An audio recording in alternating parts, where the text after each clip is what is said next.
കപ്പൽ യാത്രകളെ കുറിച്ച് ആലോചിക്കുമ്പോൾ ഒരിക്കലും ഒരു കപ്പൽ യാത്ര ചെയ്തിട്ടില്ലാത്ത ആളുടെ പോലും മനസ്സിൽ ആദ്യം വരുന്ന പേര് ടൈറ്റാനിക് എന്നാണ്.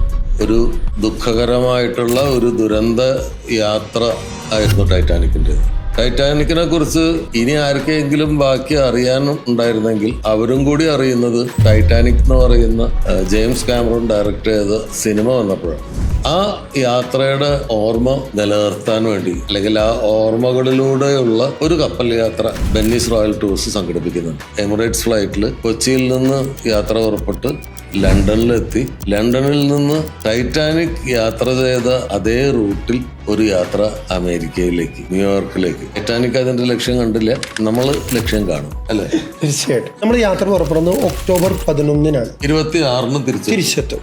എത്ര ദിവസത്തെ യാത്ര? 15 ദിവസത്തെ യാത്രയാണ്. സൗത്താംപ്ടണിൽ നിന്ന് യാത്ര പുറപ്പെടുന്നതിന് മുൻപ് നമ്മൾ ഇത്തവണ താമസിക്കുന്നത് ലണ്ടനിലെ ഏറ്റവും പ്രസിദ്ധമായ ഒരു വില്ലേജിലാണ്. ഗോഡ്സ് വേൾഡ് എന്ന് പറയുന്ന വില്ലേജിലാണ് 2 ദിവസം താമസിക്കുന്നത്. സൗത്താംപ്ടന്റെ ഹാർബർ എന്ന് പറയുമ്പോൾ ഈ ടൈറ്റാനിക് ആരംഭിച്ച അതേ പോർട്ടിൽ നിന്ന് ഒരുപക്ഷെ ബെർത്ത് 44-ൽ തന്നെയാണത് നമുക്ക് ആരംഭിക്കാൻ പറ്റുമെന്ന്. ആദ്യത്തെ സ്റ്റോപ്പ് ഓവർ എന്ന് പറയുന്നത് പാരീസാണ്.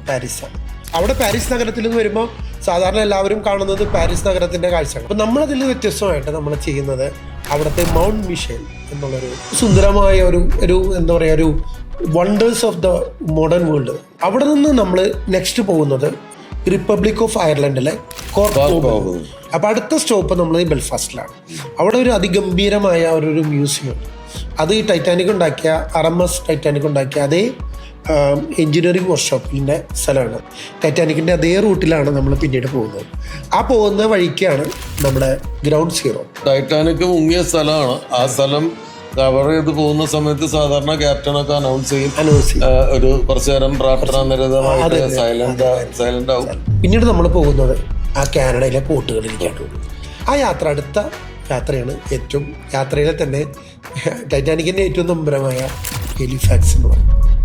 ഈ ഹെലിഫാക്സിലെ നിന്നുള്ള കപ്പലുകളും അവിടുത്തെ നാവികന്മാരുമാണ് ഈ ടൈറ്റാനിക്കിലെ രക്ഷയ്ക്കായിട്ട് ആദ്യം എത്തുന്നത്. പക്ഷെ അതിൽ അപ്പോൾ തന്നെ അമേരിക്കയിൽ നിന്ന് വേറൊരു കപ്പൽ വന്നിട്ടുണ്ടായിരുന്നു. അതിൽ ജീവനുള്ള ആളുകളെ മുഴുവനും അമേരിക്കയിലേക്ക് കൊണ്ടുപോയി ബാക്കിയുള്ള ആളുകളെ മുഴുവനും ബെറി ചെയ്തിരിക്കുന്നത് ഹെലിഫാക്സ്. ഇന്ത്യയിൽ നിന്ന് പുറപ്പെട്ടിട്ട് ലണ്ടനിലെത്തുന്നു, അവിടുന്ന് ഫ്രാൻസ് പാരീസിലെത്തുന്നു. അത് കഴിഞ്ഞാൽ റിപ്പബ്ലിക് ഓഫ് അയർലൻഡിൽ പോകുന്നു, നോർത്തേൺ അയർലൻഡിൽ പോകുന്നു, അവിടുന്ന് കാനഡയിൽ പോകുന്നു, അവിടുന്ന് USA. അങ്ങനെ 6 രാജ്യങ്ങളിലൂടെയുള്ള യാത്രയിൽ ഞാനും പങ്കെടുക്കുന്നുണ്ട്. എന്നോടൊപ്പം ബെന്നിയോടൊപ്പം യാത്ര ചെയ്യാൻ നിങ്ങളെ ക്ഷണിക്കുന്നു.